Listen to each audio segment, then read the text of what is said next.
साहित्य प्रीत ग्रुप के सभी सदस्यों को मेरा नमस्कार।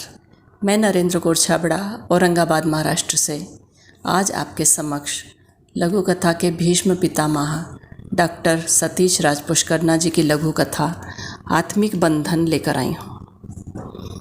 लगभग पूरे उत्तर एवं पूर्वी भारत में ऐसी शीतलहर चल रही थी कि नगरों में जगह जगह अलाव जलते दिखाई देने लगे। हाड़ कंपाने वाले मौसम में योगेश्वर बाबू और उनकी पत्नी इस बुढ़ापे को कोस रहे थे। सर्दी और बुढ़ापे में जैसे 36 का संबंध है, उस पर गरीबी जलते में घी का काम कर रही थी। घर में ये दोनों ही थे। सब बच्चे अपनी अपनी दुनिया में अलग रह रहे थे।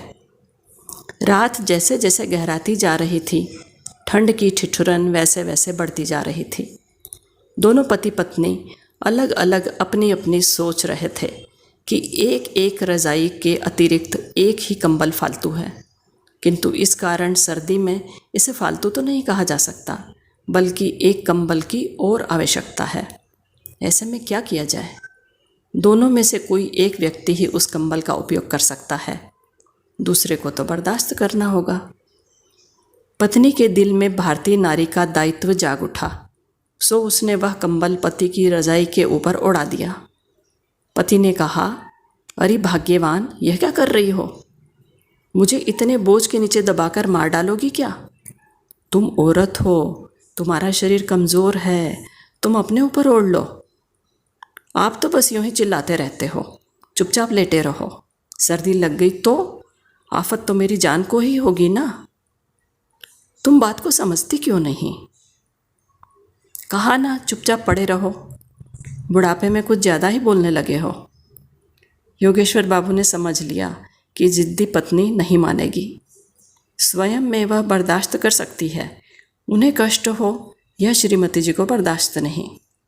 पत्नी के स्नेह पर उन्हें गर्व हो आया और वह यह कहते हुए, जैसी तुम्हारी इच्छा, चुपचाप लेटे रहे। पत्नी इत्मीनान से अपने बिछावन में उकड़ू होकर लेट गई और कुछ ही देर में सो भी गई। पति का पौरुष जागा और वह धीरे से उठे और अपनी रज़ाई से कंबल उतारकर बहुत ही धीरे से पत्नी के ऊपर ओढ़ा दिया। अब पत्नी का चेहरा देखकर उन्हें संतोष हुआ कि अब उसे जाड़ा नहीं लग रहा है और स्वयं पुनः अपने बिछावन पर आकर सो गए। सुबह जब आँख खुली तो देखा कंबल पुनः उनकी रज़ाई के ऊपर था। धन्यवाद।